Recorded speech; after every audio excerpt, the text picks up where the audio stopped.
দেখেন বিন্দু নিয়ে যখন আমরা কোন উৎপন্ন করি 360 ডিগ্রি সেটা অতিক্রম করে। 360 ডিগ্রি, 360 কে যদি 1 2 3 4 5 6 7 ছাড়া 8 9 7 ছাড়া 1 থেকে 9 পর্যন্ত যত সংখ্যা আছে সমস্ত সংখ্যা দিয়ে যদি ভাগ করো 360 কে ভাগ করা যায়, কিন্তু 360 কে কখনো 7 দ্বারা ভাগ করা যায় না। দশমিকও যদি নেন অনন্তকাল ধরে সেই ভাগ চলবে। 7 পাকে বিবাহের অর্থ হচ্ছে এই স্বামী স্ত্রীর সম্পর্ক কোনো কিছু দ্বারা বিভাজন করা যায় না। এই যে দর্শন দেখুন, কোনো কিছু দ্বারা বিভাজন করা যায় না স্বামী স্ত্রীর সম্পর্ক। আজকে সনাতন শাস্ত্রে বিবাহতা এতটা উন্নত বলে দেখবেন আমাদের সনাতন শাস্ত্রে ডিভোর্সের সংখ্যা খুবই কম। আমাদের সমাজে ডিভোর্সের সংখ্যা খুবই কম, কারণ স্বামী স্ত্রীর সম্পর্কটা হচ্ছে জন্ম জন্মান্তরের অন্য কোন সম্পর্ক দ্বারা এই সম্পর্ককে পরিমাপ করা যায় না। আজকে বিবাহের আগে যদি আমরা এই বিষয়গুলো আলোচনা করতে পারতাম, এই যে মন্ত্রগুলো কুঞ্জর তলে গিয়ে স্বামী বলে, একজন পুরুষ বলে, সে কি বলে তা কিন্তু জানে না। জানে ঠাকুরদা বলে যাচ্ছে, সে মুখস্থ বলছে। আজকে এই মন্ত্রগুলোর অর্থ যদি সে জানতো, বিবাহটা কি, 7 পাকের অর্থ কি, কিভাবে বিবাহ করতে হয়, বিবাহের পরবর্তীতে কি করে সন্তান ধারণ করতে হয়, সন্তান ধারণের তিথি নক্ষত্র সময় বার দিন ক্ষণ এগুলো অবশ্যই মানা উচিত। এগুলো মানি না বলেই তো আজকে আমার সন্তান রাস্তার মোড়ে দাঁড়িয়ে টিজিং করে, আমার সন্তানের চরিত্র খারাপ। এগুলো মানি না বলেই তো সুস্থ পুষ্ট জ্ঞানী আদর্শ সন্তান লাভ করতে পারি নাই।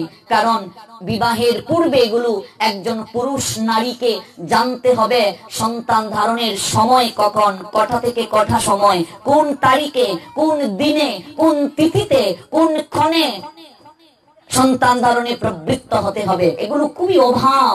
এই বিষয়গুলো তরুণ প্রজন্মকে ভালো করে জানতে হবে। এগুলো লজ্জার বিষয় নয়। আমি তরুণ কাল বিয়ে করব, আমাকে জানতে হবে না? এগুলো নিশ্চয়ই জানতে হবে। এগুলো জানি না। আজকে রাবণ কুম্ভকর্ণের আপনি জন্ম বৃত্তান্তটা দেখুন, আজকে কেন তারা অসুর হলো।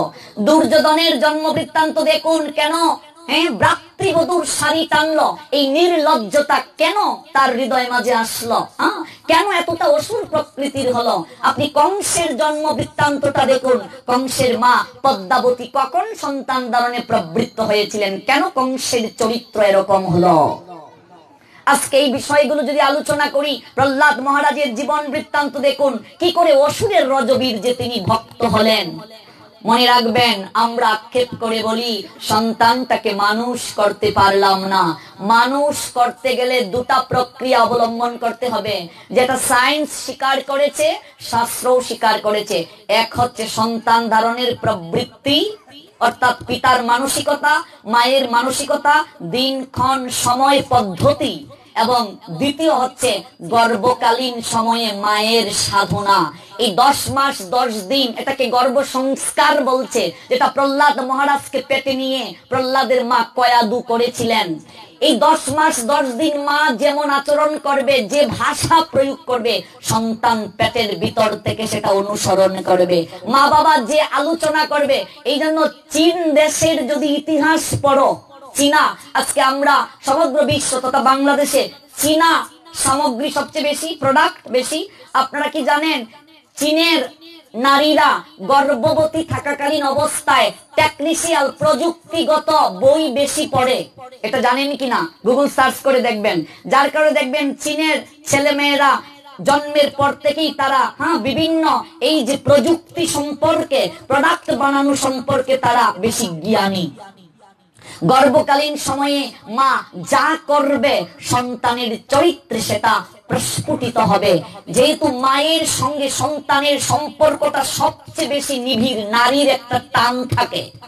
বাবা বাবার কাজ করেই শেষ, পিতা আনন্দিত হইয়া সাগরে দেয় ফেলিয়া, সেই যে চলে গেল ফিরে এলো না, আমায় ধরিয়া জটরে কত কষ্ট করে 10 মাস 10 দিন গর্ভে দিল ঠাই।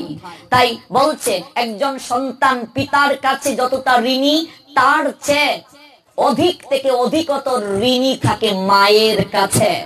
একটা সন্তানের জীবনে 25% অবদান বাবার, অর্থাৎ জন্ম গ্রহণ তথা সন্তান ধারণ পোষণের ক্ষেত্রে 25% বাবা আর 75% মা। মাকে 75 মার্ক দিয়েছেন শাস্ত্র। এই জন্য মা যে আচরণ করবে সন্তানের মাঝে সেটা প্রকাশিত হবে। আজকে সুভদ্রা গর্ভকালীন অবস্থায় চক্রব্যূহ ব্যাপ করার পদ্ধতি জানলেন, অভিমন্যু পেটের ভেতর থেকে শুনলেন, কিন্তু বের হওয়ার পদ্ধতি অর্জুন বললেন ঠিকই, সুভদ্রা ঘুমিয়ে গিয়েছিলেন, সন্তান শুনতে পায় নাই। সুখদেব মায়ের পেট থেকে ভাগবত শিখে বের হয়েছেন। প্রহ্লাদ মহারাজ মায়ের পেট থেকে ভক্ত হয়ে বের হয়েছেন। এই জন্য এগুলো খুবই খুবই অভাব আমাদের সমাজে। তাই আমি সব সময় তরুণদেরকে একটা কথা বলি, সংসার জীবনে যাওয়ার পূর্বে একজন আচরণশীল সাধুর নিকট থেকে এই বিষয়গুলো জানাটা আবশ্যক, নইলে দাম্পত্য জীবনে সুখ, দাম্পত্য জীবনে সুসন্তান লাভ হবে না। ভালো করে বুঝতে হবে কথাগুলো। অ্যাসেম্বলি সিচুয়েশন, এটা জানতে হবে। আমাদের সমাজে এটার বড় অভাব।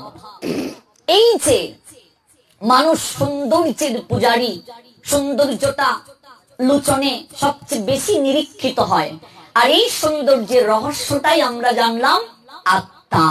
কোন প্রসঙ্গ থেকে আমরা গেলাম?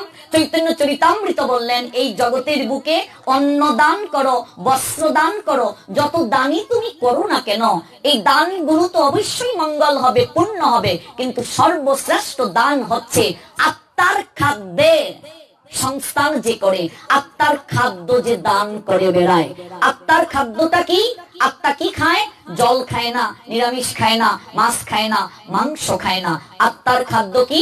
আত্মার খাদ্য হচ্ছে কৃষ্ণ কথা, হরি নাম, কৃষ্ণ নাম। আত্মার খাবার হচ্ছে হরি নাম, কৃষ্ণ নাম, কৃষ্ণ কথা। তাহলে ভেবে দেখুন, একদিন যদি আপনি দেহটাকে খাবার না দেন, দুদিন যদি আপনি দেহটাকে খাবার না দেন, তাহলে আপনার দেহটা ক্লান্ত হয়ে যাবে। আত্মাকে যদি আমরা খাবার না দেই, অর্থাৎ আমরা যদি হরি নাম না করি, কৃষ্ণ নাম না করি, তাহলে আমার আত্মার অবস্থা কি মা? আত্মা উপবাসী আছে। আর এই জন্য গীতায় ভগবান বললেন, আত্মা আত্মার বন্ধু, আত্মা আত্মার শত্রু। তোমার আত্মা শত্রু হয়ে যাবে। আজকে আমার মানসিক শান্তি নাই, একটাই কারণ। আজকে আমার এত রোগ, একটাই কারণ, মন স্থির নয়। মেডিকেল সায়েন্স বলছে রোগ হওয়ার 99% কারণ হচ্ছে মন থেকে। মন যার সুস্থ, দেখবে শরীর সুস্থ। আপনার মন যদি ভালো না থাকে, আপনাকে যত অট্টালিকাতেই রাখা হোক না কেন, খাবার দাবার দেয়া হোক না কেন, ভালো লাগবে আপনার? আর এই মনকে সুস্থ রাখতে গেলে ট্রিটমেন্ট করতে হবে। এটা ডাক্তার করতে পারবে না। মনকে ভালো ডাক্তার করতে পারবে না। মনকে ভালো করার পদ্ধতি শাস্ত্র দেখিয়ে দিলেন। এই জন্য গীতায় অভ্যাস যুক্তা পড়ো একবার, 6ষ্ঠ অধ্যায়, দেখবে মনকে কি করে শান্ত করতে হয়। মনকে বশীভূত করা, বায়ুকে বশীভূত করার চেয়ে কঠিন কাজ। আমি আবারও বলছি, যদি 7 দিন কোনদিন এই অষ্টগ্রামে আলোচনার সুযোগ হয়, আমি একেবারে বিজ্ঞানকে পাশে রেখে আলোচনাগুলো করব। আজকে গীতা সম্পূর্ণ দর্শন। একটা মানুষ কখনো বিপদগামী হবে না, একটা মানুষ কখনো মানসিক ভাবে ভেঙে পড়বে না যদি সে গীতাটাকে একটু পড়ে। মনুষ্য জীবনের সমস্ত প্রশ্নের সমাধান পেয়ে যাবে। বিপদ আসবে, আপদ আসবে, কিন্তু সে ঘুরে দাঁড়াতে পারবে। এই ঘুরে দাঁড়ানোর শক্তিটা গীতা আপনার হৃদয়ের মাঝে জাগিয়ে দেবে। তাই আমি সবাইকে বলি, যাদের চোখে আলো আছে অবশ্যই গীতাটা পড়েন। যারা মূর্খ, যাদের চোখে আলো নেই, যারা নিরক্ষর, তারা পড়তে পারে না, তাদেরকে হয়তো ভগবান ক্ষমা করে দেবেন। কিন্তু আপনি রিডিং পড়তে পারেন, আপনার চোখে আলো আছে, আপনি যদি না পড়েন আপনার ক্ষমা নেই।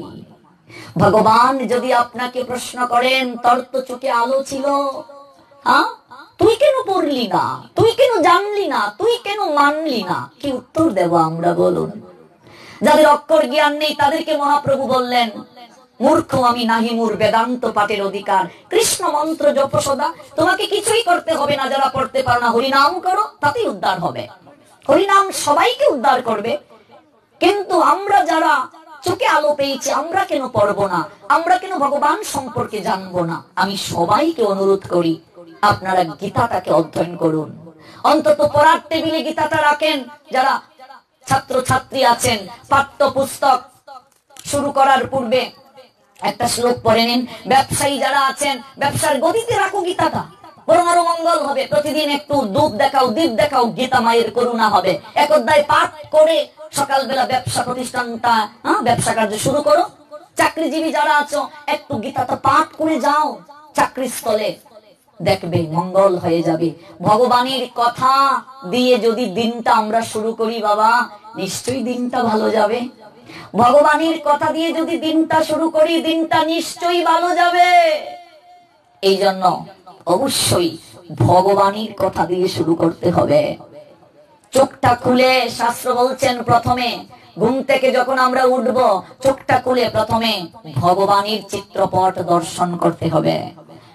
আমরা যারা হ্যান্ডসেট ব্যবহার করি, ওয়ালপেপারে প্রোফাইলে রেখে দাও ভগবানের ছবি, যেন চাপ বাটনে চাপ দিয়ে যেন ভগবানকে দেখে আমার শুরু হয়। চোখটা খুলেই যেন ভগবানকে দর্শন করতে পারি, সারাটা দিন ভালো যাবে। একটু স্নান করে তুলসীকে স্নান করাবো, একটু প্রণাম দেব, পরিক্রমা করব, একটু গীতা পাঠ করব, একটু হরিনাম করব। এগুলো যদি এই ন্যূনতম ভজনটা যদি না করি, তাহলে কি করে ভালো থাকবো? একটু একাদশী ব্রতটা করব, এই ন্যূনতম ভজন গুলো যদি না করি, সংসারে কখনো আমি, আপনি, আমরা কেউ ভালো থাকতে পারবো না। প্রেম ভক্তি তখনই জাগ্রত হবে যখন আমরা যুক্ত হব। যুক্ত হলে মুক্তি আসে, মনে রাখবেন। এই জন্য সাধু সঙ্গে ভগবানের কথা যত আমরা শুনতে পারবো, তত হৃদয় পরিবর্তন হবে। বলছিলাম সেই কথা, 4টি জায়গায় খালি হাতে যেতে নেই। সুখদেব গোস্বামী পাদ যখন ভগবানের কথা শেষ করলেন, তখন কেউ বস্ত্র দান করলো, কেউ স্বর্ণ অলংকার দান করলো। যেহেতু সুখদেব গোস্বামী পাদের কোনো মোহ নেই, তিনি আর স্বর্ণ নিলেন না। যারা গৃহস্থ তাদেরকে দিয়ে দিলেন। কেউ গাভী দান করলেন, কেউ জমি দান করলেন যেখানে মন্দির হবে। যার সামর্থ্য আছে পাটির পরে দান। এবার যার সামর্থ্য নেই, অর্থ নেই, সে ভাগবত পাঠ শুনে কি দেবে? বলছে নয়নের জলে দক্ষিণা দিতে হবে। এই দক্ষিণাই সর্বশ্রেষ্ঠ দক্ষিণা। এই যে 4টি জায়গায় খালি হাতে যেতে নেই, ভগবানের মন্দিরে, গুরু আশ্রমে, সাধু ভক্ত বৈষ্ণব দর্শনে, ভাগবতী ও পাঠে নয়ন জলে দক্ষিণা দিতে হবে। এই পরিবেশ যারা সৃষ্টি করে, চৈতন্য চরিতামৃত বললেন, তারা দাতা শিরোমণি। তাদের মতো আর কেউ দাতা হতে পারে না। অন্ন বস্ত্র যদি দান করো, একবার কাউকে খাওয়ালে পরক্ষণে আবার তাকে খেতে দিতে হবে। এটাও প্রয়োজন, মানবতার কাজ করা।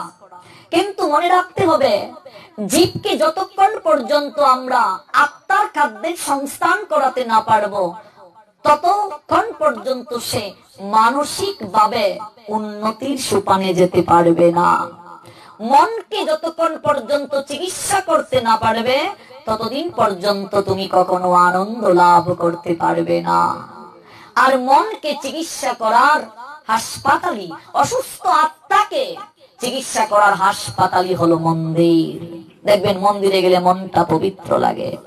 সাধু সঙ্গে হরি কথা শ্রবণ, দেখবেন কৃষ্ণ কথা শ্রবণ করলে মনটা পবিত্র হয়। কিছুটা সময়ের জন্য আনন্দ হয়। যদি একটু হরিনাম করে সবাই নাচো, দেখবে আনন্দ লাগে। কি আনন্দ! এই আনন্দটা কিন্তু কাউকে খাওয়ালেও আসে না মা, এই আনন্দ পাওয়া যায় না। মন্ত্র অর্থ কি? মন মানে হৃদয়, ত্র মানে তারণ করা। মনের সমস্ত চঞ্চলতা যাহা জপ করার মাধ্যমে তাড়িত হয়, তাকে মন্ত্র বলে। গুরুদেবের আহ্নিক মন্ত্র জপ করতে হবে কায় মনোবাক্যে। মন্ত্রের মাঝে চৈতন্য মহাপ্রভু মহাশক্তি দান করলেন, এটাকে মহামন্ত্র বলে। ওই মন যদি কারো পরিবর্তন হয়ে যায় বাবা, দেখবেন তখন আর তাকে গিয়ে অনুরোধ করতে হয় না যে আমি একটা অনুষ্ঠান করব, ভগবানের নামে কিছু দাও, আপনা থেকেই সে দেবে। এটা প্রয়োজন, এটা দায়িত্ব। আজকে ধার্মিক মুসলমানেরা মসজিদে এত দান দক্ষিণা কেন করেন?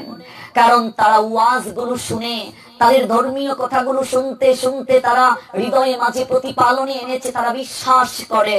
কিন্তু আমাদের ক্ষেত্রে সেটা হচ্ছে না, হচ্ছে না সেটা। এই হরিশ্চন্দ্রের প্রসঙ্গ থেকেই তো আমরা এত দূর গেলাম। দাতা হরিশ্চন্দ্র সাগরা পৃথিবীকে দান করে দিলেন। এবার দক্ষিণা দিতে হয়, দক্ষিণা ছাড়া তো কিছু হয় না, দান অসম্পূর্ণ। রাজকোষ থেকে বললেন কি চান দক্ষিণা বলুন। বিশ্বামিত্র বললেন রাজকোষ থেকে দক্ষিণা কেন দেবে রাজন?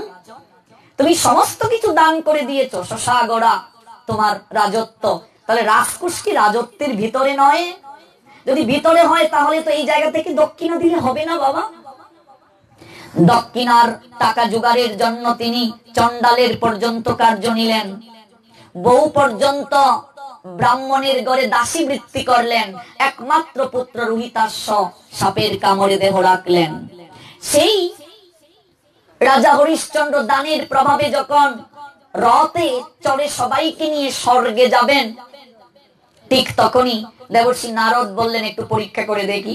এসে বললেন রাজন, আপনি এমন কি পুণ্য করলেন যে পুণ্যের প্রভাবে সবাইকে নিয়ে আপনি স্বর্গে আসছেন? একটু হৃদয় মাঝে অহংকার এসে গেল।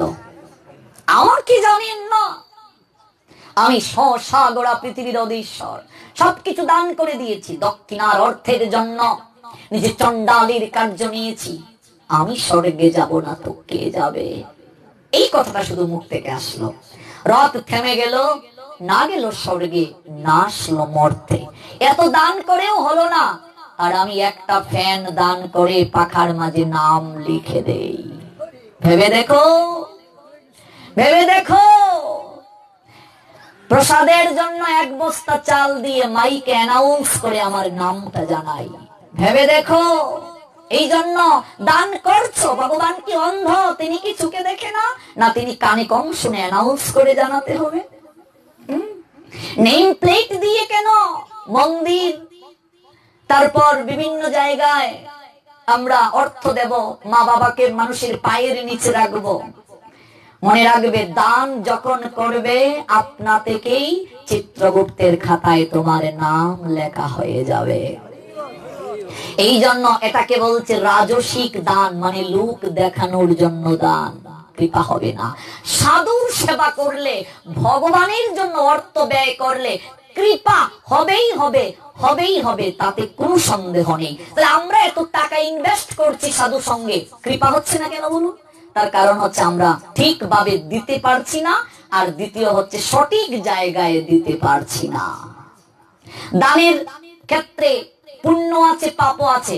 তুমি একজনকে যদি 10টা টাকা দান করো, সে যদি ওই টাকাটা নিয়ে মদ খায়, তার মানে তোমার টাকাটা কিন্তু অপাত্রে দান হলো, তাতে তোমার অমঙ্গল হবে।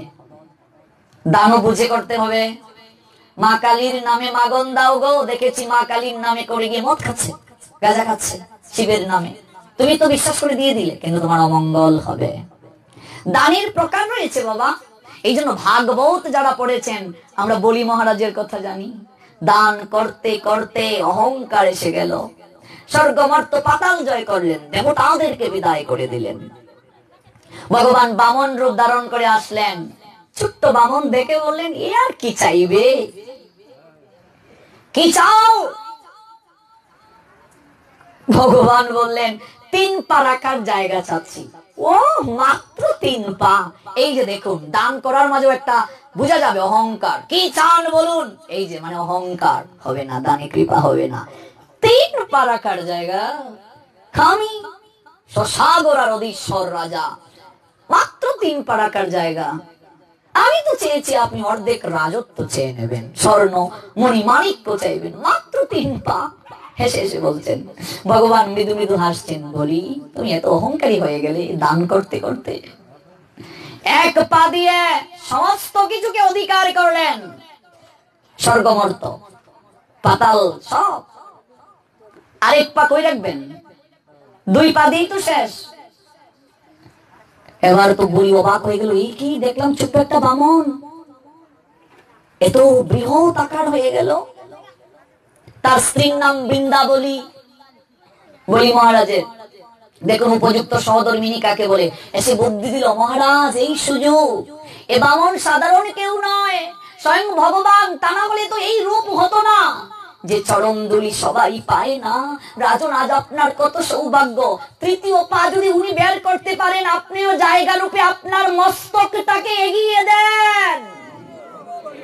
স্ত্রী কাকে বলে দেখো, কেন স্ত্রী গ্রহণ করবে? সহধর্মিনী শৈব্যা, হরিশ্চন্দ্রের স্ত্রী, তাকে সহধর্মিনী বলে। স্বামীর ধর্মকে রক্ষা করার জন্য দাসী বৃত্তি পর্যন্ত করলেন। বেহুলা, সাবিত্রী, সীতা, ওরা সহধর্মিনী। পত্নী কাকে বলে মা? যে স্ত্রী স্বামীকে পতিত অবস্থা থেকে উদ্ধার করতে পারে, নতুবা তাকে পত্নী বলে না। বলি বললেন, প্রভু আপনি যদি আরেকটা পা আপনি প্রকাশ করেন, আমি অবশ্যই জায়গা দেব।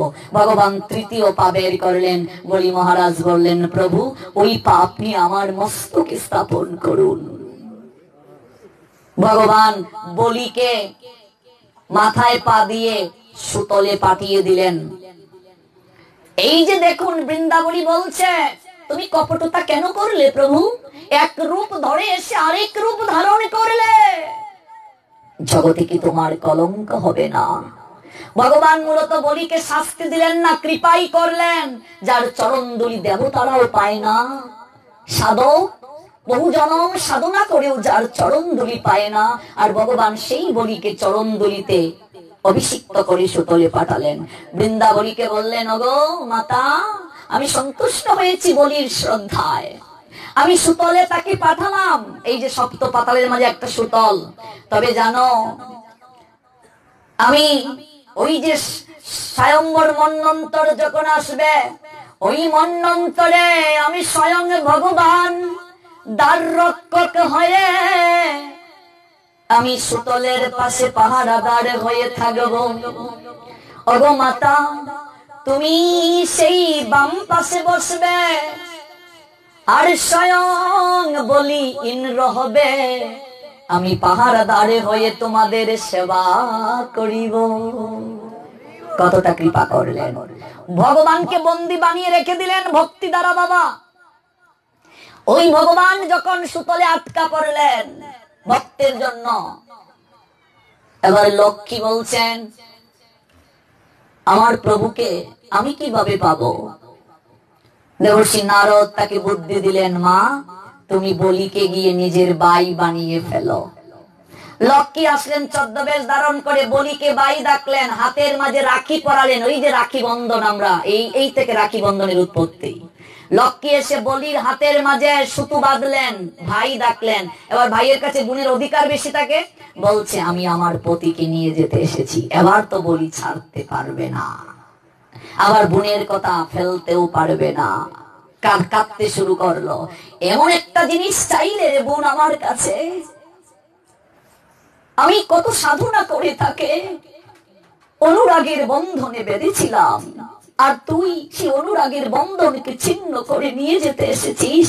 কিন্তু জগতের বুকে ভাই বোনের সম্পর্কের মতো পবিত্র সম্পর্ক আর হতে পারে না। বোন যদি কিছু চায়, ভাই কলিজাটাও দিয়ে দিতে পারে, কি দেব আমি? এবার ভগবান তিনি দেখলেন ভক্তকেও কষ্ট দিতে পারবেন না, লক্ষ্মীকেও কষ্ট দিতে পারবেন না। ভগবান তার অঙ্গ থেকে আরেকটা রূপ ধারণ করলেন, এক রূপে ভক্তের পাহারাদার হলেন, আর মূল রূপে লক্ষ্মীর সঙ্গে বৈকুণ্ঠে গমন করলেন। দেখুন ভক্তি আর দান কিভাবে করতে হয়, দানের মহিমা কি? মূল কথা একটাই, আমরা দান করব সেটা সামর্থ্য অনুযায়ী করব, লোক দেখানোর জন্য নয়। শাস্ত্র বলছে যার যত সামর্থ্য আছে সেই অনুপাতে সে দান করবে, আয়ের উৎস দিয়ে সে দান করবে। ভাগবত মাহাত্ম্যে বলা হয়েছে, মানুষের ইনকামের 4 ভাগের 1 ভাগ ধর্মের জন্য তাকে ব্যয় করতে হবে। আপনার ইনকাম যদি 100 টাকা হয়, 25 টাকা ধর্মের জন্য ব্যয় করতে হবে। আপনার ইনকাম যদি 1 লক্ষ হয়, 25,000 ব্যয় করতে হবে। এবার যে 25 টাকা ব্যয় করে যে কৃপা পাবে, আপনি 25,000 ব্যয় করে সেই কৃপা পাবেন। সামর্থ্য অনুযায়ী দান ভগবান আপনাকে দিয়েছেন। এটা পাবেন বৃষভানু রাজার আর দেবর্ষি নারদের সংবাদে, রাধারানীর জন্ম প্রসঙ্গে। আমরা আবার হয়তো বিস্তারিত এই কথাগুলো শুনবো, যেহেতু প্রসঙ্গে এসেছে একটু স্পর্শ করছি।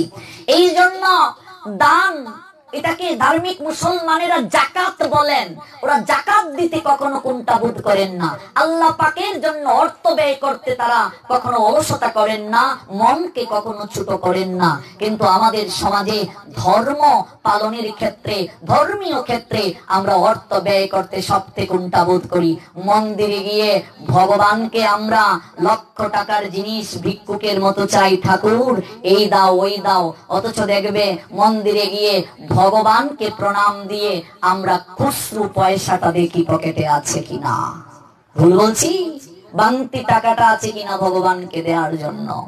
মনকে যত উদার করতে না পারবো ভগবানের ক্ষেত্রে, ভগবানও তোমার ক্ষেত্রে উদার হবে না। মন্দিরে গিয়ে সবচেয়ে ব্ল্যাক টিপ মারা টাকাটা ভগবানের বাসকে রেখে আসি, ভগবান তো আর কিছু বলবে না। অর্থ সাধু সেবায়, গোবিন্দ সেবায় কেউ যদি ব্যয় করে, ভাগবত বলছেন তার অর্থ কখনো কমবে না, বরং তার অর্থ 3 গুণ বেড়ে যাবে। কোথায় আছে সেই প্রসঙ্গ? ভাগবতে সুদামা বিপ্রের লীলায় দেখবেন সেই প্রসঙ্গ আছে। ভগবানের কাছে কিচ্ছুটি চাইতে হয় না। মা, তোমার সন্তান যখন ছোট ছিল, কথা বলতে যখন পারতো না, তখন কি তুমি জানতে না কখন তার খাবারের সময়, কখন তার স্নানের সময়? 4 সন্তান যদি তোমার থাকে, একটা সন্তান যদি কথা বলতে না পারে, মা বাবার ওই প্রতিবন্ধী সন্তানটার প্রতি সবচেয়ে বেশি মায়া থাকে, মমতা থাকে। চাইলে তো ঠকতে হয় গো বাবা, চাইলে ঠকতে হয়। সুদামা বিপ্র দেখিয়ে দিলেন ভাগবতে, না চাওয়ার পরও কেমন করে তার ভাগ্যের পরিবর্তন করে দিয়েছিলেন ভগবান। সুদামা কিচ্ছু চাইলেন না, কৃষ্ণ ভক্তি ছাড়া কিছুই চান না। ভগবান দিয়েছেন, কিন্তু সুদামা বললেন ফিরিয়ে নাও সখা, আমি চাই না এগুলো, আমি চাই না, আমি তোমার চরণ ব্যতীত আর কিছুই চাই না। ভক্ত ভগবানের কাছে চায় না। হ্যাঁ মাগো, যারা অবুঝ তারা এই চায় ওই চায়। রাজা যার হয়ে যায়, রাজত্ব তো আপনা থেকেই তার হয়ে যায়। এক রাজা ঘোষণা করলেন, আমার কাছে আজকে যে যা চাইবে তাই দেব। কত লোক আসছে, মহারাজ আমার মেয়ের বিয়ে দিয়ে দিন, মহারাজ আমার একটা বাড়ি বানিয়ে দিন, মহারাজ আমার এই প্রয়োজন, আমাকে স্বর্ণ মুদ্রা দিন। আরেকজন লোক এসেছে, প্রণাম দিয়ে বলছে, মহারাজ আপনি যে কথা দিয়েছেন যা চাইবো তাই দেবেন, সত্যি কি দেবেন? সন্দেহ হচ্ছে, এত লোককে যে দিলাম। না মহারাজ, আরেকবার ভেবে বলুন, সত্যি কি দেবেন? দেব মহারাজ, আমি আপনাকে চাই। বিপদে পড়ে গেলেন রাজা।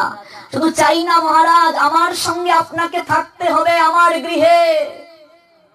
রাজা মন্ত্রীকে বললেন, দেখো তো লোকটা কই থাকে। দেখেন তাল পাতার কুটির, অট্টালিকা বানিয়ে দাও, আমি তো তাল পাতার কুটিরে থাকতে পারবো না।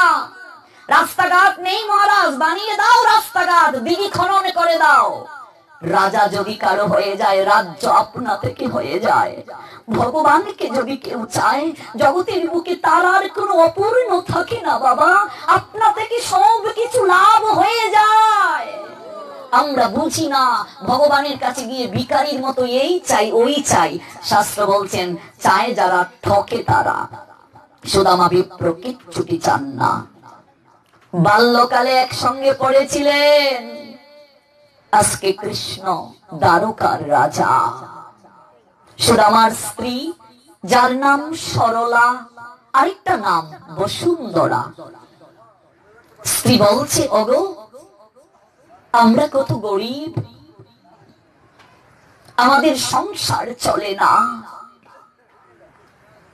শুনেছি তোমার বন্ধু নাকি দ্বারকার রাজা, একটি বার তো তার কাছে যেতে পারো, গিয়ে যদি কষ্টের কথাটা খুলে বলো, আমাদের অভাব থাকবে না। সরলা, তুমি কি জানো না, জগতের বুকে গরিব যারা, কাঙ্গাল যারা, তারাই সবচেয়ে দ্রুত সময়ের মাঝে ভগবানের কৃপা লাভ করতে পারে। ধনাঢ্য যারা, শিল্পপতি যারা, ওরা তো অহংকারেই বাঁচে না, ওরা ভগবানকে ডাকার সময় পায় না।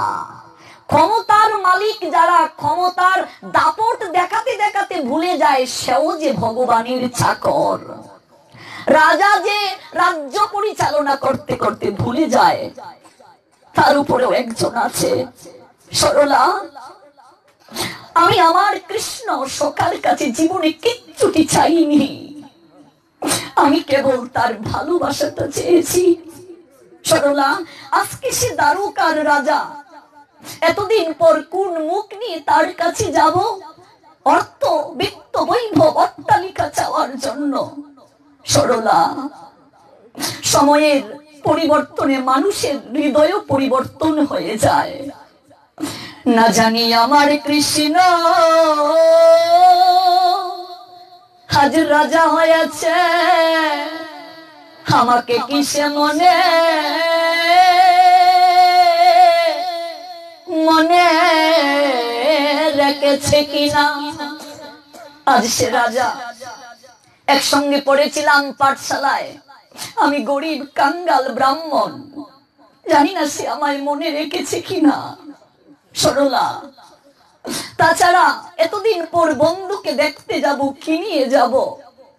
আমি তো কাঙ্গাল, চারটি জায়গায় তো খালি হাতে যেতে নেই। সরলা, ভগবত দর্শনে খালি হাতে যেতে নেই, কিন্তু সুদামা তো কৃষ্ণকে ভগবান ভাবে না, সখা ভাবে। খালি হাতে কিভাবে যাব? তাই ভাবছো না, আজ তুমি ভিক্ষায় যাও, দিবস ভিক্ষা করে যা পাবে তাই নেই তুমি তোমার প্রাণ বন্ধুকে দর্শন করতে যাবে। আজ নগরে নগরে সুদামা ভিক্ষা করছে। ওগো, তোমরা কি কোথায় আছো গো? আমাকে এক মুষ্টি ভিক্ষা দাও, আমি যে কৃষ্ণ দর্শনে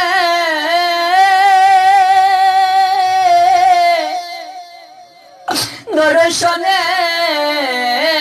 যাব। ভিক্ষা, ওই ভিক্ষা করে কেন কীর্তন মহোৎসব ইত্যাদি করতে হয় বাবা?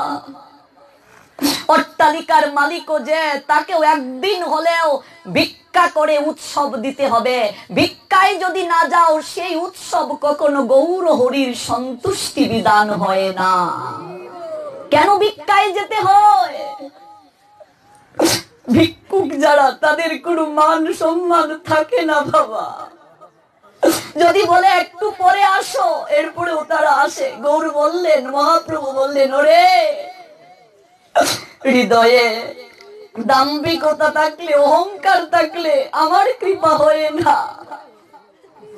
ওরে কাঙ্গাল না সাজিলে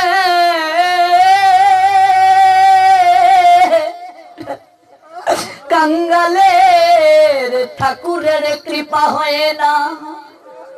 ভিক্ষা করার অর্থ হচ্ছে তোমার অহংকারটাকে দূর করা। নগরে নগরে দিবসে দিবসে ভিক্ষা করে গৌর হরি সেই ভিক্ষালব্ধ চালকে গ্রহণ করেন। অর্থাৎ পক্ষান্তরে এই ভিক্ষা মানে হচ্ছে মানুষের নিকট থেকে প্রেম ভক্তিকে চাওয়া বাবা, আর কিচ্ছু নয়। মহাপ্রভু নিজে পর্যন্ত কি ভিক্ষা চাইবে জানিয়ে দিলেন। একাকী আমার নাহি পাইব হগো হরি নাম সংকীর্তনে। হে গোবিন্দ, কেমন করে তোমাকে ডাকতে হয় সেই বিদ্যা বুদ্ধি জ্ঞান আমাদের কিছু নেই। কেমন করে তোমার পূজা করতে হয় এই পদ্ধতি কিছু নেই। দেখুন, ভক্তি যদি কারো থাকে প্রগাঢ়, তার জ্ঞান পাণ্ডিত্য না থাকলেও চলে মা, কিচ্ছুটির প্রয়োজন হয় না। হে গোবিন্দ, বিদ্যা জ্ঞান পাণ্ডিত্য কিচ্ছুটি তো নেই, তাছাড়া একক ভাবে তোমাকে ডাকার সামর্থ্যটাও আমার নেই। কি করে কৃপা পাবো? ভগবানের কৃপা খুব সহজে ভক্ত বৈষ্ণবের মাধ্যমে পাওয়া যায়, কারণ বৈষ্ণব হচ্ছেন ভগবানের প্রাণ। তাই আজ বৈষ্ণব কবি বললেন, একাকি আমার নাহি পায় বল হরিনাম সংকীর্তনে। ওহি বৈষ্ণব ঠাকুর, ওহি সাধু, ওহি ভক্ত প্রবর, আমি যে ভগবানকে ডাকবো, আমার সেই জ্ঞান নেই, শক্তি নেই। তুমি তো ভগবানের প্রাণ হও, তুমি তো ভগবত প্রেমে উদ্ভাসিত। তাই আমি আজ কাঙ্গালের মতো তোমার পিছনে পিছনে যাচ্ছি। তুমি একটিবার আমার হয়ে গোবিন্দের কাছে বলো, আমি তো কাঙ্গাল, কৃষ্ণ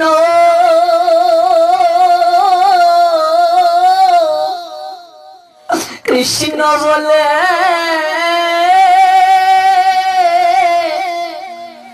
ধাই তব পাছে পাছে, আমি নগরে নগরে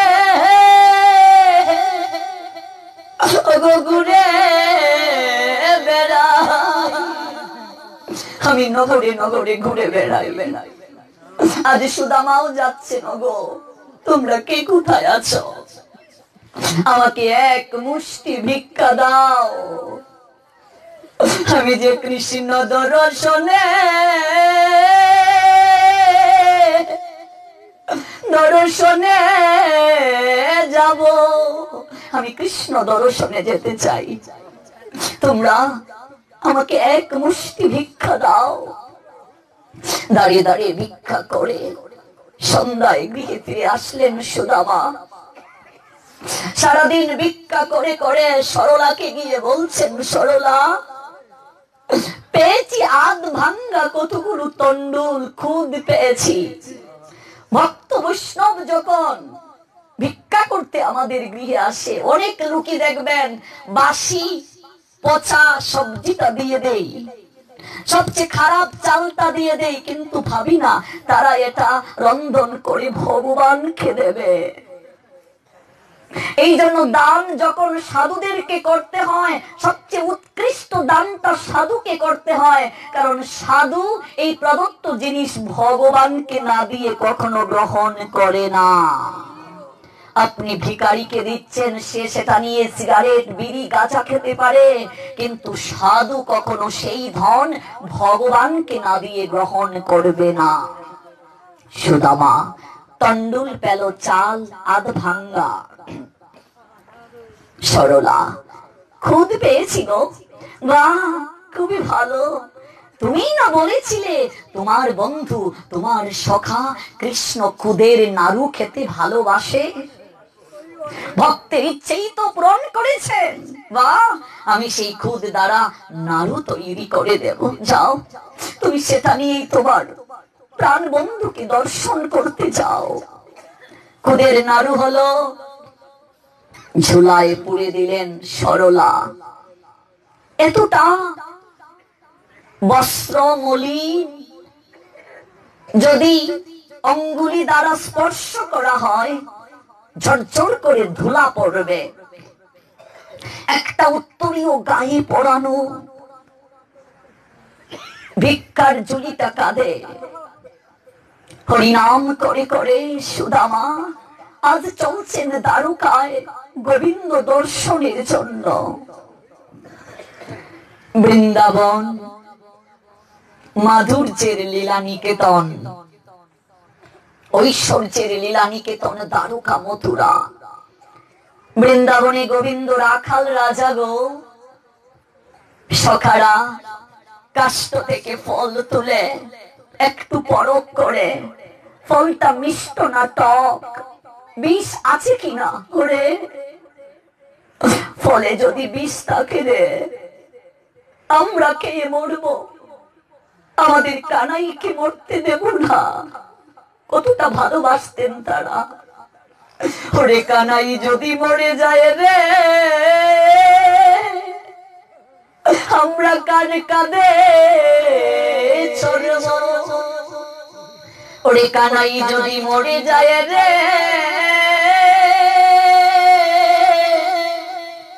কে আমাদেরকে কাঁদে করে, ওই ব্রজবনে ঘুরে দেখাবে। কতটা ভালোবাসতেন সখারা। যেদিন ভগবান বৃন্দাবন ছেড়ে চলে যাবেন, সেই দিন মধুমঙ্গল যে চলে বলে গোবিন্দের খাবারটা খেয়ে নিত, চলে বলে লাড্ডু খায় শ্রী মধুমঙ্গল। মধুমঙ্গল দৌড়ে এসে বলছে, হেরে কানাই, কানাই রে, তুই যে আমাদেরকে ছেড়ে চলে যাচ্ছিস, আমি কথা দিলাম আর কখনো তোর লাড্ডু চুরি করে খাবো না। ওরে তুই যদি আমাদেরকে ছেড়ে চলে যাস, আমরা কি করে থাকবো রে? আজকে বৃন্দাবনের ভক্তরা, হ্যাঁ, তাদের মাঝে এত পাণ্ডিত্য নেই বাবা, তাদের মাঝে এত শিক্ষা নেই, তাদের মাঝে ঐশ্বর্য নেই, দালান অট্টালিকা কিচ্ছুটি নেই। বৃন্দাবনের ভক্তদের এখনো গিয়ে দেখবেন, বৃন্দাবনে ব্রজবাসীরা খোরের গড়ে থাকে, ওদের কিচ্ছুটি নেই। ওদের আছে কেবল হৃদয়ে প্রেম আর ভক্তি, ওদের আছে কেবল নয়নের জল, আর কিচ্ছুটি নেই যে নয়নের জলে তারা গোবিন্দের চরণকে ধুয়ে দেয়। ওদের আর কিচ্ছুটি নেই, ওদের পাণ্ডিত্য নেই, ওদের শিক্ষা নেই, ওদের কিচ্ছুটি নেই। অথচ গোবিন্দ ঘুমের ঘুরে সেই বৃন্দাবনের ভক্তদেরকে মনে করেন। মথুরায় রাজ সিংহাসনে থেকেও গোবিন্দের মনে শান্তি নেই, কেবল ব্রজবাসীদের কথা মনে পড়ে। দ্বারকায় রাজকার্য সম্পাদন করেও গোবিন্দের মনে শান্তি নেই, বৃন্দাবনের ভক্তদের কথা মনে পড়ে।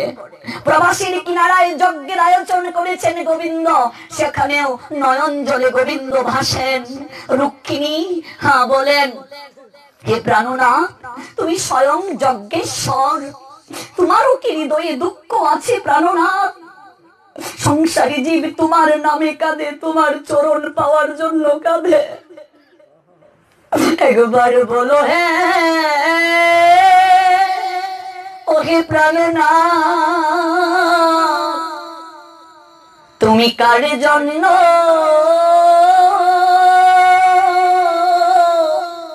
কার জন্য কাঁদো?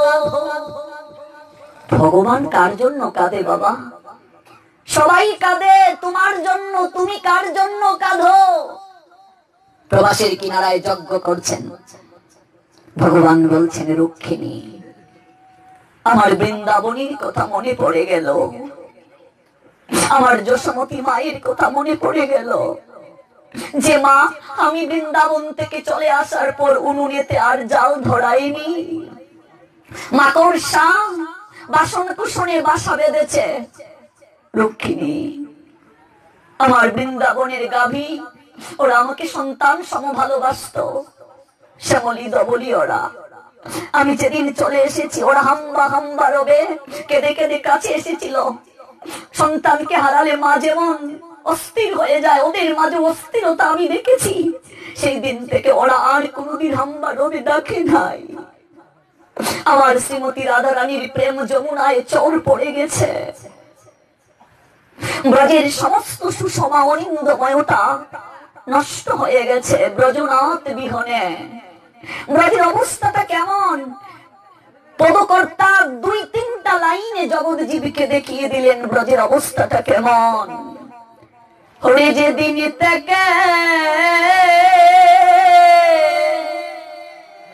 হরে অক্রুর মুনি হয়ে উদ্ভব রে,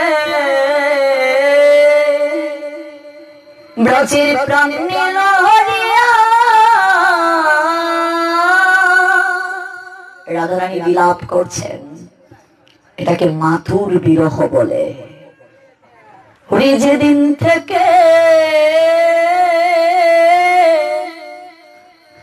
হরি অক্রুর মুনি হয়ে উদ্ভব রে, ব্রজের প্রাণ নীল হরিয়া। যেদিন থেকে অক্রুর রথে চড়িয়ে গোবিন্দকে নিয়ে গেল, সেই দিন থেকে ব্রজের শোভা গেছে মলিন হইয়া। ব্রজের সমস্ত অনিন্দময়তা নষ্ট হয়ে গেছে ব্রজেশ্বর বিহনে। যশোদার অবস্থাটা কেমন? হরি উনুনেতে উড়ি জাল ধরে না হরি উদ্ধব রে হরি নন্দ মহারানী হরি উনুনেতে উড়ি জাল ধরে না হরি উদ্ধব রে নন্দ মহারানী ওরে হাম্বা রবে আর ডাকে না শ্যামলী দবলি। দেখুন একটা লাইনে বুঝিয়ে দিলেন গাভীদের অবস্থা কি, মায়ের অবস্থা কি। কৃষ্ণ বিরহে, হ্যাঁ কৃষ্ণ কোথায় গো? কৃষ্ণ অট্টালিকাতেও থাকে না, কৃষ্ণ বৈকুণ্ঠেও থাকে না, যোগীদের হৃদয়েও থাকে না। নারদকে ভগবান কৃষ্ণ বললেন আমার ভক্ত যেখানে আমিও সেখানে। উনুনেতে জাল ধরে না নন্দ মহারানী, হাম্বা রবে আর ডাকে না শ্যামলী দবলি। ব্রজের অবস্থাটা প্রসঙ্গে দেখুন রাধারানীর বিলাপ। ওরে কি দেখিতে উড়ে আইলাই ব্রজে। উদ্ধব যখন গিয়েছিলেন ভগবানের সংবাদ নিয়ে, এটা তখনকার ঘটনা। ওরে কি দেখিতে উড়ে আইলাই ব্রজে হই উদ্ধবের রে কি গেলায় দেখিয়া ওরে কি দেখিতে উড়ে আইলাই ব্রজে ওই উদ্ধবের রে কি গেলায় দেখিয়া গিয়া কইও বন্ধুর নিকট তার রাই গেছে মরিয়া। দেহ থেকে প্রাণ গেলেই শুধু তাকে মরা বলে না গো, উদ্ধব এটাকে জীবন্তে মরা বলে। প্রাণ পাখিটা বের হতে চায় ছটপট করে, বাহির থেকে খাঁচা বন্ধ করে দিয়ে গিয়েছে। গিয়া কইও বন্ধুর নিকট তার রাই গেছে মরিয়া। এবার অভিমান করে বলছেন আমার ব্রজেশ্বরী হরে মথুরাতে ওরে গেল রে বন্ধু ওই উদ্ধবের রে সুখের লাগিয়া ওরে মথুরাতে ওরে গেল রে প্রাণনাথ আমার সুখের লাগিয়া আমার যে থইয়া গেল পাগলি বানাইয়া। যার কারণে দ্বারকাতে ঘুমের গুড়ে রাধে রাধে বলে গোবিন্দ চিৎকার করেন, ব্রজবাসীদেরকে নিয়ে বিলাপ করেন। রুক্মিণী, সত্যভামা, জাম্বুবতী তিন মহিষী এত এত সেবা করে, সেবা করেও তারা গোবিন্দের ভালোবাসা পূর্ণ রূপে পাচ্ছেন না। তারা ভাবছেন আমরা এতটা ভালোবাসি, এতটা সেবা করি, ওরা ঐশ্বর্য মার্গে ভগবানকে সেবা করে, অর্থবিত্ত বৈভব কোনো কিছুর অভাব নেই, এরপরেও আমাদের প্রাণনাথ ঘুমের গুড়ে রাধে রাধে বলে চিৎকার করে। এই রাধাটা কে গো? একটিবার জানা প্রয়োজন। ওই বৃন্দাবনের ওরা কি করে আমাদের প্রাণনাথকে ভালোবাসতো, একটিবার দেখা প্রয়োজন। আমাদের এত ঐশ্বর্য, অট্টালিকাতে থাকার পরও ওই ঘরের কুটিরে থাকার মাঝে আনন্দ খুঁজে পায় গোবিন্দ। ভালোবাসা যেখানে মানুষ সেই জায়গা ছেড়ে অন্য কোথাও যেতে চায় না বাবা। অর্থবিত্ত বৈভব ভালো করে খাবার দাবার দিলেও যদি ভালোবাসা মিশিয়ে না দেও খাবারের মাঝে, আচরণের মাঝে, পেট ভরবে মা? ভরবে না। লবণ, ডাল, আলু তা দিয়ে খাওয়ালে, কিন্তু যদি অনুরাগ থাকে, ভালোবাসা থাকে, ভক্তি থাকে, শ্রদ্ধা থাকে, তাতেই তোমার হয়ে যাবে সে। আজকে রক্ষিণীর মনে প্রশ্ন, কেমন ভালোবাসা দিয়েছে ওরা। ঘুমের ঘুরে গোবিন্দ চিৎকার করেন, তাদের কথা চিন্তন করেন, ভাবেন। প্রবাসীর কিনারায় যজ্ঞের আয়োজন করে প্রবাস খণ্ডে আমরা দেখতে পাই গোবিন্দ কাঁদেন। আহারে লক্ষ্মী, তুমি বলেছ জগৎজীব আমার জন্য কাঁদে, আমি কার জন্য কাঁদি? অবশ্যই সে আমার, আমি সে তাহারো, আমার জন্য যারা কি ঝরে, যে জন পলকে না হেরে প্রলয় মনে করে, আমি তাকি তার হৃদয় মন্দিরে। এই জগতে তুমি কার প্রভু? উদ্ধব প্রশ্ন করেছিলেন। জগতে সবাই বলে কৃষ্ণ আমার, জগতে সবাই বলে গোবিন্দ আমার, তোমার মুখ থেকে শুনতে চাই তুমি বলো তুমি কার? ভগবান বললেন, সেই সে আমার, আমি কেবল তার, আমি সে তাহার। আমার জন্য যার নয়নের জল ঝরে। কফুটা ভালোবাস, কফুটা চোখের জল ফেলেছো, নিজেকে প্রেমিক বলে দাবি করো। 100 বছরে কেঁদেছিলেন রাধারানী। গোবিন্দ চলে যাওয়ার পর অন্য কাউকে গ্রহণ করেন নাই, যার কারণে গোবিন্দ রাধারানীকে প্রেমের গুরুর আসনে বসিয়েছিলেন। সেই রাধার প্রেমের ঋণকে স্মরণ করার জন্য সেই গোবিন্দ 3 বাঞ্ছা হৃদয়ে লালন করে প্রেমের ঠাকুর গৌরাঙ্গ হয়ে আসলেন। রাধার প্রেম ঋণ সুদিবার তোরে আমি আসি নইদাপুরে, ব্রজের রাধা বিনোদিনী সে হইয়াছে কলঙ্কিনী। রাধার প্রেম ঋণ সুদিবার তোরে আমি আসি নইদাপুরে। ভগবানের বামঙ্গ কান্তি রাধা। আমরা এই সংসারে অনেক ভুল শুনেছি, রাধা কৃষ্ণের মামি, এরকম ভুল শুনেছি আমরা। তত্ত্বগত দিক থেকে রাধা কোনো নারী নয়, যিনি কৃষ্ণ তিনি রাধা। লীলারস আস্বাদিতে 2 দেহধারী, লীলা আস্বাদন করার জন্য প্রকৃতি রূপে রাধাকে সৃষ্টি করেছেন। লীলা যখন শেষ, গোবিন্দের শরীরে রাধারানীর প্রবেশ।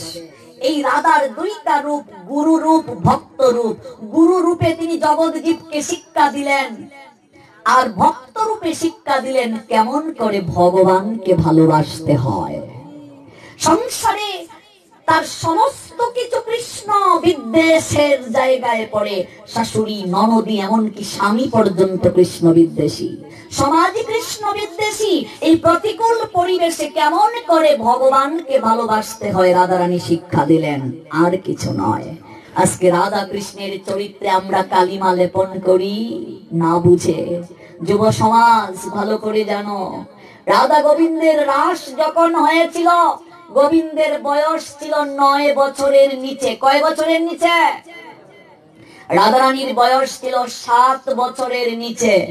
9 বছরের কোন বাচ্চা যদি 4-5 বছরের কিংবা 6 বছরের একটা ছেলে একটা মেয়েকে যদি জড়িয়ে ধরে, সমাজ কি খারাপ চোখে দেখে? কারণ তাদের মাঝে তো তখন কামনার অনুভূতিটা জাগ্রতই হয়ে নাই। অথচ আমরা রাধা গোবিন্দের লীলায় রাসে আমরা চরিত্রে কালিমা লেপন করি, শাস্ত্র পড়ি না বলে, বুঝি না বলে। বৃন্দাবনে গোবিন্দ লীলা করেছেন 9 বছর 7 মাস, তারপর তো আর বৃন্দাবনে গেলেনই না 100 বছর।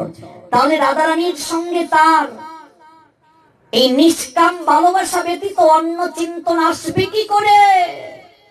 রাধা গোবিন্দের ভালোবাসা প্রেম নিষ্কাম, খাঁটি সোনা, আর আমাদের প্রেম ভালোবাসা ইমিটেশন। এই জন্য রাধা গোবিন্দের প্রেম নিষ্কাম, রাধা কৃষ্ণের মামি নয়, এটা ভুল কথা শুনে এসেছি আমরা। রাধা গোবিন্দের প্রেম নিষ্কাম প্রেম, বিন্দু মাত্র কামনার গন্ধ ছিল না। আজকে সমাজে এইগুলো আলোচনা হয় না। ঘুমের ঘুরে গোবিন্দ রাধা রানীকে স্মরণ করেছেন। তাছাড়া তত্ত্বগত দিক থেকে জীবাত্মার প্রতি পরমাত্মার আকর্ষণ।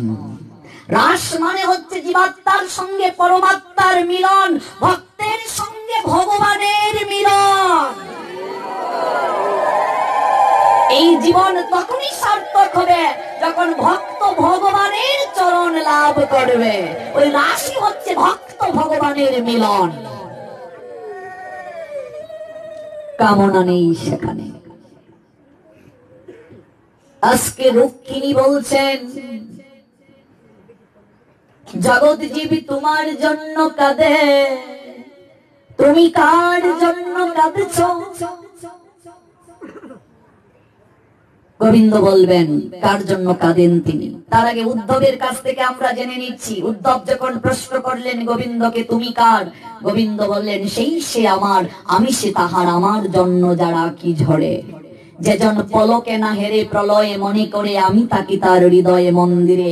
পলক পড়তে যতটা সময় লাগে ততটা সময় যে আমাকে না দেখে থাকতে পারে না, আমি তার হৃদয়ের মাঝে অবস্থান করি, আমি কেবল তার। দেখো কতটা গভীর ভালোবাসা। চোখে পলক পড়তে যতটা সময় লাগে ততটা সময় রাধারানী গোবিন্দকে দর্শন না করে থাকতে পারতেন না। রাধারানী বিলাপ করছেন, ও সখী রে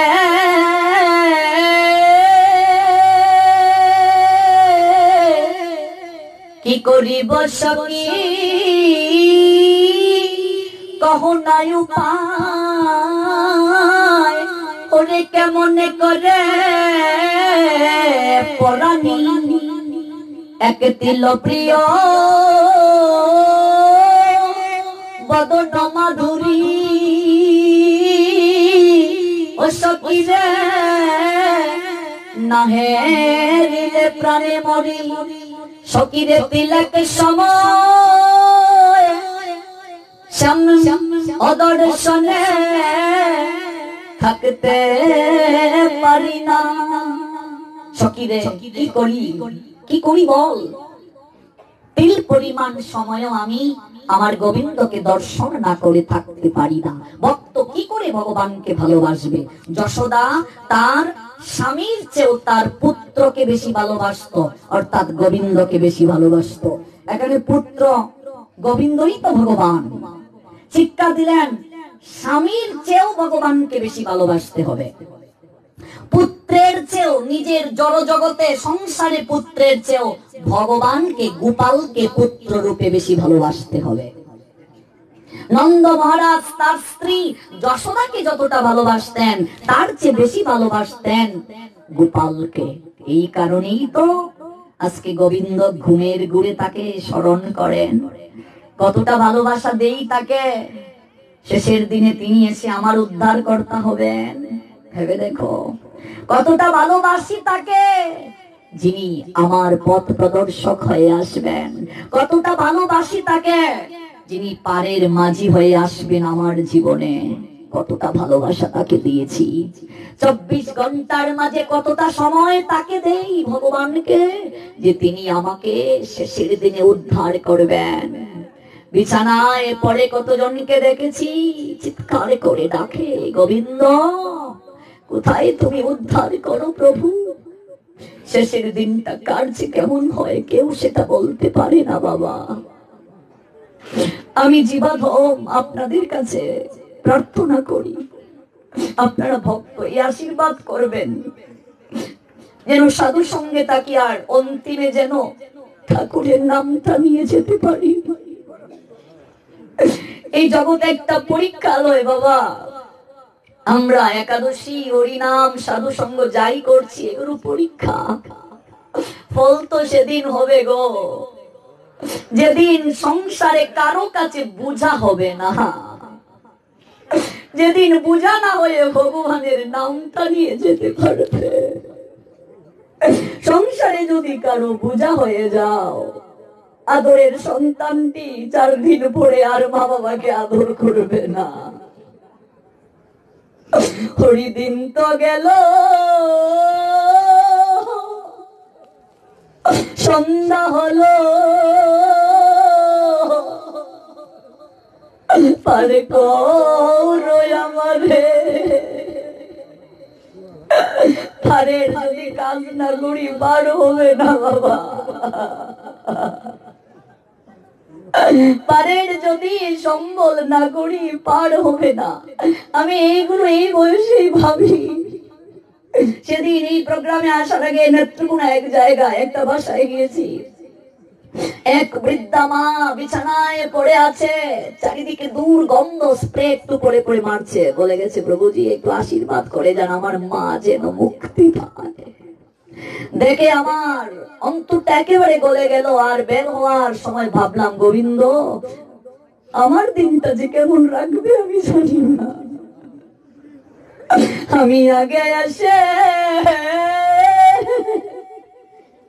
ও গাতে রইলাম বসে, আগে এসে ও গাতে বসে থাকতে হবে বাবা। বয়সে বড় হলে হবে না, যদি ভজন না থাকে। আমি আগে এসে ঘাটে রইলাম বসে, সে যে পিছিয়ে আসে আগে গেল, আমি রইলাম বসে।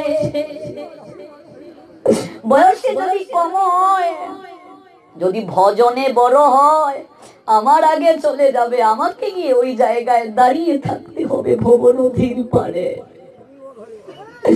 এই সাধুর সঙ্গে কেবল এই প্রার্থনাটা হওয়া উচিত, ঠাকুর আর যাই করি না করি যেন তোমার চরণে মতি থাকে, অন্তত যেন তোমার নামটা নিয়ে জগৎ থেকে যেতে পারি, হরি নামটা নিয়ে জগৎ থেকে যেতে পারি।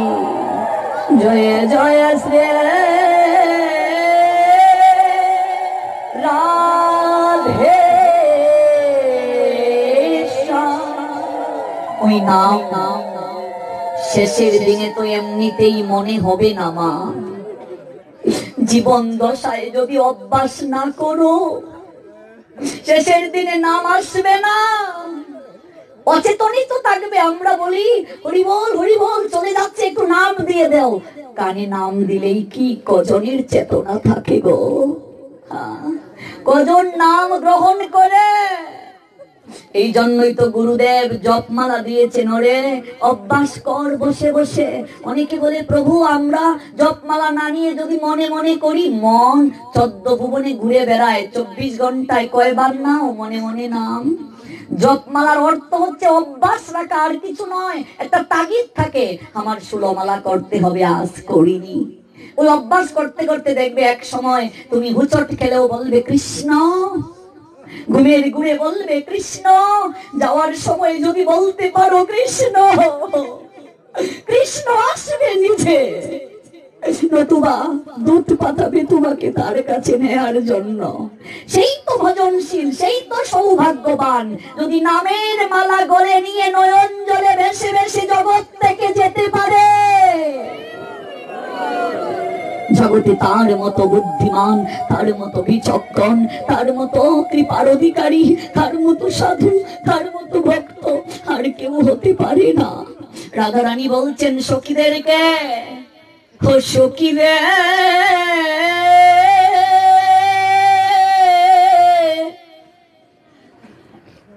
কি বলছেন রাধারানী? সখী রে, আমার যেদিন চলে যাওয়ার সময় হবে,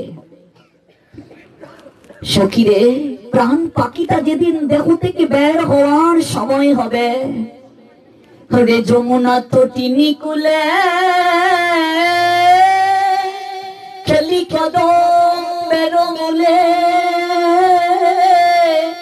ও সখীরে মুড়ে লয়ে চলে রে তোরায়। সখীরে আমার যেদিন যাওয়ার সময় হবে, তোরা আমার দেহটাকে সখী শীঘ্র করি যমুনার দিকে নিয়ে যাবে। সখী জানিস, কদম্বের মূলে নিয়ে রাখবি, যে কদম্বের মূল থেকে আমার শ্যাম সুন্দর ত্রিবঙ্গ ভঙ্গিম রূপে বাসিতে সর্বপ্রথম রাধে রাধে রাধে বলে আকর্ষণ করেছিল আমায়। সখী আমার দেহটা কি করবি জানিস? বল না রাধা, তোর ইচ্ছেটা কি? তবু এমন করে কাঁদিস না রে শ্রীমতী, তোর কান্নায় যে আমরা স্থির থাকতে পারি না। সখী রে ললিতা, ও ললিতা, ওরে আমার, ওরে মরম সখী, সখী রে একবারে সে আমায় জড়িয়ে ধর। কষ্ট পেলে আপনার মানুষকে জড়িয়ে ধরলে একটু আনন্দ শান্তি পাওয়া যায়। প্রকৃত বন্ধু, বিশ্বস্ত বন্ধু, কাছের বন্ধুকে আমরা গিয়ে জড়িয়ে ধরি। রাধারানীর সবচেয়ে প্রিয় নর্ম সখী ললিতা বিশাখা, অষ্ট সখীর মাঝে তারা প্রধান। সখীরে একবার এসে আমায় জড়িয়ে ধর। ভক্ত কেমন করে গোবিন্দ বিরহে কাঁদে দেখুন। ভগবান কি পুরস্কার দেন সেই বিরহে ব্যতীত ভক্তকে। একবার এসে আমায় জড়িয়ে ধর সখী, বল না, বল না শ্রীমতী, ওরে তুই যদি এমন করে কাঁদিস রে, আমরা কি করে স্থির থাকবো বল? সখী রে, আমার শ্যাম সুন্দর মনে হয় আর আসবে না রে। সখী এসে যে বলে গেল, রাইধনী, রাইধনী গো, আমি আবার ফিরে, আমি ফিরে আসব। সখীরে আবার আসবো বলে গেল। দিন, সপ্তাহ, পক্ষ, মাস, বছর সে তো আসে না রে সখী। আমি কৃষ্ণ নামে প্রাণ তেজিব। শুনেছি মৃত্যুকালে যদি কেউ কৃষ্ণ চিন্তন করে দেহ রাখে, পূর্ণমাসী দেবীর কাছে শুনেছি, তাহলে তার কৃষ্ণ প্রাপ্তি হয়। বাহ, শিক্ষা দিলেন রাধারানী। সখীরে, কৃষ্ণ নাম করে প্রাণ তেজিব। জীবনে পেলাম না, যেন মরণের পরে তার চরণে ঠাই হয়। পরক্ষণে আবার কেঁদে বললেন, ও সখীরে, আরে ও বিশাখা, আমি মরতে চাই না। কেন এই না বললে মরবি? সখীরে দেখো কতটা ভালোবাসেন। আমি যদি মরে যাই, আমার প্রাণনাথ গোবিন্দ যদি ব্রজে ফিরে আসে, যদি আমাকে না পায়, সে যে কথা দিয়েছিল সে আসবে, আমি যদি মরে যাই সে যদি আসে, সখীরে তখন তো আমাকে না দেখে সে আকুল হয়ে কাঁদবে, আমি সেটা সহ্য করতে পারবো না। ভালোবাসা কাকে বলে দেখো, ওই ভালোবাসা শিখতে গেলে রাধা গোবিন্দের লীলা শুনতে হবে। মরিব মরিব সখী, ও সখী রে, নিশ্চয় মরিব, আমার কানু হেন গুণ নিবি, সখীরে কাজে দিয়া যাব। সখীরে আমার কানুকে কাজে দিয়ে যাব। আমি তো মরবো ঠিকই সখী, কিন্তু আমার কানুকে কারে দিয়ে যাব? আমার মতো কে তাকে ভালোবাসবে? কতটা ভালোবাসেন রাধারানী। ভক্ত কতটা ভালোবাসলে ভগবানকে, ভগবান নিজে তার কাছে ঋণী হয়ে তার ঋণ স্মরণের জন্য ভগবান নিজে এই ধরাধামে আবার আসেন। ভগবান আজকে গৌরাঙ্গ হয়ে আসলেন, দাঁড়ে দাঁড়ে তিনি ক্রন্দন করছেন। 100 বছর রাধারানী কাঁদলো কৃষ্ণ বিরহে।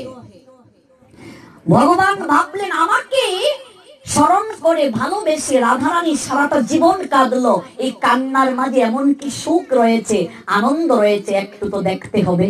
তাই রাধা ভাব যদি আমি ধারণ না করি, আমি তো বুঝবো না এই ভালোবাসা, এই কান্নার মাঝে সুখ কি। তাই ভগবান শ্যাম ভাব থেকে রাই ভাবে বিভোর হয়ে গৌরাঙ্গ হয়ে কলিযুগে আসলেন। রাধার বাবে বিভোরে গুড়া দুই নয়নে বহে ধারা, ফিরে চায় না, কথা কয় না, মনে বাতার আছে কি? আজ সেই গৌর হরি নিজে কাঁদলেন, শুধু নিজেই কাঁদলেন না, নিজে তো কাঁদলেন, জগতের সবাইকে কাঁদালেন। চৈতন্য মহাপ্রভু শিক্ষা দিলেন, কলির একটাই ভজন, একটাই ধর্ম, হরি নাম করবে আর নয়ন জলে কাঁদবে আর ডাকবে, তাতেই তোমার গোবিন্দ দর্শন হবে।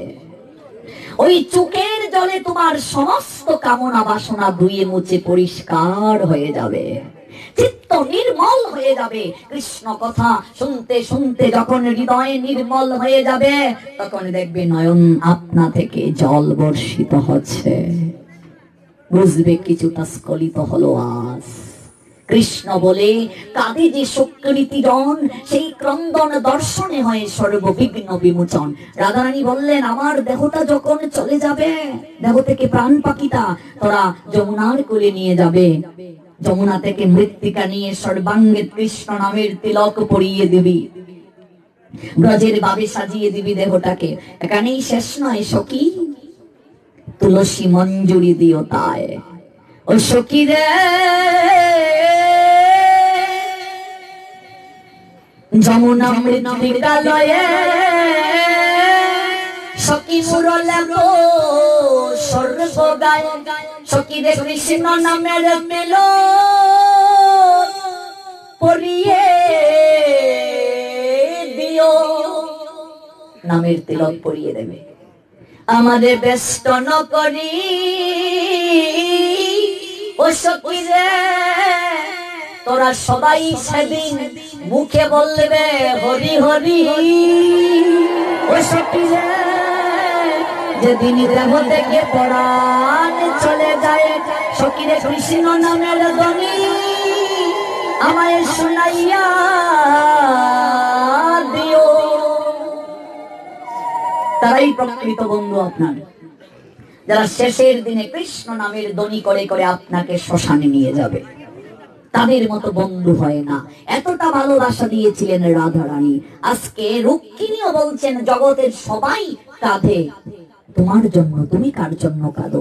আর উদ্ধবকে উত্তর দিলেন গোবিন্দ, যেজন পলকে না হেরে প্রলয়ে মনে করে আমি তাকে তার হৃদয়ে মন্দিরে। পলক পড়তে যতটা সময় লাগে, ততটা সময়ও যে আমাকে না দেখে থাকে না, আমি তার হৃদয়ে থাকি। আজকে গোবিন্দ উত্তর দিচ্ছেন রুক্মিণীকে, আজ আমার বৃন্দাবনীর কথা মনে পড়ে গেছে। আমাকে ভালোবেসে যারা ওই ভালোবাসার কাছে আমাকে ঋণী করে দিয়েছে, আজ তাদের জন্য আমি কাঁদছি। ভক্ত ভগবানের জন্য যতটা না কাঁদি বাবা, তার চেয়ে বেশি কাঁদেন ভগবান ভক্তের জন্য। রুক্মিণী বলছেন, তাই কার কথা তোমার মনে হচ্ছে? রুক্মিণী, আমার সুদামার কথা বড় মনে পড়ছে গো। আজ কদিন ধরে মনে তো পড়বেই, সুদামাও যে মনে করছে। শুদ্ধ ভক্ত আর ভগবান অঙ্গাঙ্গি ভাবে জড়িত বাবা। আমার কেন জানি আজ কদিন ধরে সুদামার কথা মনে পড়ছে, আমার প্রাণীর সখার কথা। না জানি আমার সুদামা কেমন আছে। গোবিন্দ কি জানেন না? সব জানেন, জগৎকে শিক্ষা দিচ্ছেন। আজ আমার এই যজ্ঞে যদি সুদামা আসতো, আজ সুদামাকে যদি পেতাম, আহা কত আনন্দ হতো আমার। সুদামা চলছে হরিনাম কৃষ্ণ নাম করে করে। রুক্মিণী বলছেন, আচ্ছা প্রাণনাথ, তোমার সুদামা এতটা কাছের বন্ধু, আর সে এতটা গরিব কেন? চমৎকার প্রশ্ন করলেন। এটা সমাধান করতে হলে অনেক সময় লাগবে। এক কথায় বলি, ভগবান যাকে কৃপা করেন ধীরে ধীরে তার জাগতিক সম্পদ ঐশ্বর্য হরণ করে নেন। কারণ ধন সম্পদ, অর্থ, বিত্ত, বৈভব, সম্মান, প্রতিপত্তি এগুলো যত বেশি থাকবে, এগুলোর প্রতি মন থাকে, এগুলো থেকে ইষ্ট কিংবা কৃষ্ণ চরণে মন সহজে আসে না। এটা কৃপা। গরিব হওয়া পাপ নয়, কৃপা। মনে রাখবেন, ভাগবত বলছেন গরিব হওয়া অপরাধ নয়, কৃপা। ভগবানকে ডাকার সুযোগ। এই মনুষ্য জীবন পদ্ম পাতা জলের নিয়ায়, জীবন টলমল, যে কোনো মুহূর্তে শেষ। জল থেকে পদ্ম তুললে দেখবে কিছুটা সময় পর সজীবতা হারিয়ে ফেলেছে, মনুষ্য জীবনও শেষ। কত জন্ম পাড়ি দিয়ে এসেছো, এই জন্মে সুযোগ পেয়েছো গোবিন্দকে ডাকার, মিস করো না। এটা কৃপা, ভগবান বলছেন। তাছাড়া সুদামা আমার কাছে রক্ষিণী, আমার চরণ ব্যতীত আর কিছুই চায় না। আমরা যেটা বলছিলাম, ভগবানের কাছে চায় যে ঠকে সে। প্রাণনাথ, আরেকটি বার পরীক্ষা করে দেখো, আমি দেখতে চাই তুমি যা বলছো তোমার সুদামা এতটা বড় মনের অধিকারী কিনা। পরীক্ষা করতে চাইছো না, তাই সুদামা যে পথে যাচ্ছে গোবিন্দ সেই পথে একতলে স্বর্ণ মুদ্রা রেখে দিলেন সুদামাকে পরীক্ষা করার জন্য। আজ সুদামা যে পথে যাচ্ছে সেই পথে গোবিন্দ একতলে স্বর্ণ মুদ্রা রেখে দিলেন। অর্ধেক তলের ভিতরে অর্ধেক বাহিরে সূর্যের কিরণে ঝলমল করছে। দূর থেকে সুদামা দেখলেন স্বর্ণের থলে। গোবিন্দ, সখা কৃষ্ণ, তুমি আমাকে পরীক্ষা করতে চাইছো না? তুমি আমাকে স্বর্ণের থলি দেখিয়ে আমার বদন থেকে কৃষ্ণ নামের বলি কেড়ে নিতে চাইছো? আমি তো চাইনি তোমার কাছে কোনোদিন। আমি কত উপবাস থেকেছি বলো, তোমার কাছে ধন চেয়েছি কিনা? কারণ আমি তোমার কৃপায় জানতে পেরেছি এই জগতে সবচেয়ে বড় কাঙ্গাল ভিখারি তারা যারা কৃষ্ণ প্রেম ধন লাভ করতে পারেনি। তুমি অট্টালিকার মালিক হলেও তোমার মতো গরিব কেউ নেই যদি তুমি ভগবত প্রেম লাভ করতে না পারো। কারণ এই অর্থ, বিত্ত, বৈভব, ধন সম্পদ কখনো তোমাকে শেষ রক্ষা করতে পারবে না, কখনো তোমাকে শেষ রক্ষা করতে পারবে না। অর্থ, বিত্ত, বৈভব কখনো তোমাকে শেষ রক্ষা করতে পারবে না। যে রক্ষা করতে পারে নাই লালা বাবুকে, মুর্শিদাবাদ জেলার জমিদার, তাকে কখনো রক্ষা করতে পারেনি। তিনি তার ভুল বুঝতে পেরে সবকিছুকে ছেড়ে বৃন্দাবনে চলে গিয়েছিলেন। অর্থ, বিত্ত, বৈভব এগুলো কখনো মানুষকে শেষ রক্ষা করতে পারেনি, কখনো পারেনি, আর পারবেও না। এই জন্য মনে রাখতে হবে, চৈতন্য মহাপ্রভু বললেন, কৃষ্ণ ধন বিনা ব্যর্থ দরিদ্র জীবন, দাস করে বেতন মুড়ে দেহ প্রেম দন। জগতের বুকে গরিব তারা, কাঙ্গাল তারা যারা কৃষ্ণ প্রেম দন লাভ করতে পারে নাই। জগতে অর্থের প্রয়োজন আছে, অনুষ্ঠান করতে অর্থের প্রয়োজন, ভগবানের সেবা পূজা করতেও প্রয়োজন, কিন্তু কতটা প্রয়োজন অর্থ সেটাও শাস্ত্র বলেছেন। যতটুকু অর্থ দ্বারা তুমি ঠিক মতো নিজের জীবনকে চালিয়ে ভগবত সেবা করে যেতে পারো ততটা অর্থই কামনা করবে। এর চেয়ে বেশি যদি কামনা করো, এর চেয়ে বেশি অর্থ লাভের জন্য যদি চেষ্টা করো, শাস্ত্র বলছেন সেই অর্থই তোমার দুঃখের কারণ হয়ে দাঁড়াবে। এই জন্য অর্থ অনর্থের মূল। আমি তো তোমার কাছে চাইনি সখা, উপবাস থেকেছি, তবুও আমি তোমার কাছে অর্থ, বিত্ত, বৈভব চাইনি। আজকে তুমি আমাকে স্বর্ণের থলি দেখিয়ে কৃষ্ণ নামের বলি বদন থেকে কেড়ে নিতে চাইছো সখা। দিয়ে আমায় স্বর্ণের থলি কেড়ে নিতে চাইছো, কৃষ্ণ নামের বলি কেড়ে নিতে চাইছো। পাশ কাটিয়ে চলে গেলেন, ফিরেও তাকালেন না। শুদ্ধ ভক্ত কাকে বলে? দেখলে রক্ষিণী, দেখলে দেখলে তুমি, দেখো সুদামা ফিরেও তাকায়নি। দেখেছো তুমি? এই সুদামা দ্বারকাতে পৌঁছলেন। দ্বারকাতে যখন পৌঁছলেন, ভগবান তো অন্দরমহলে। বলছিলাম বৃন্দাবনে গোবিন্দ রাখাল রাজা আদুল গায়ে খেলা করে, মথুরা দ্বারকাতে রাজ বেশে থাকেন, কেউ তাকে আদুল গায়ে দেখে নাই। একবার দ্বারকাবাসী গোবিন্দকে খালি গায়ে দেখেছিল সুদামা যেদিন দ্বারকাতে এসেছিলেন। সুদামার নামটা শুনে সিংহাসন থেকে দৌড়ে চলে এসেছিলেন। উত্তরীয়টা পড়তে পর্যন্ত গোবিন্দ মনে রাখেননি ভালোবাসা কাকে বলে।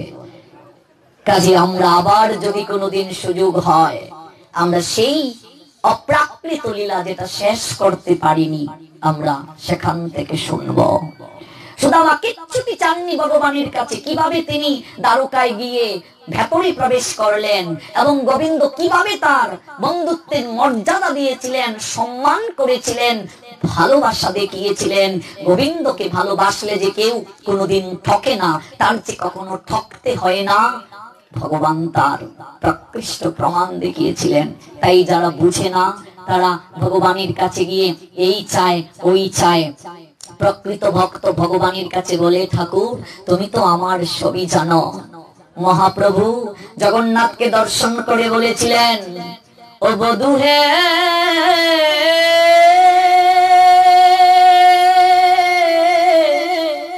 বধূ কিয়া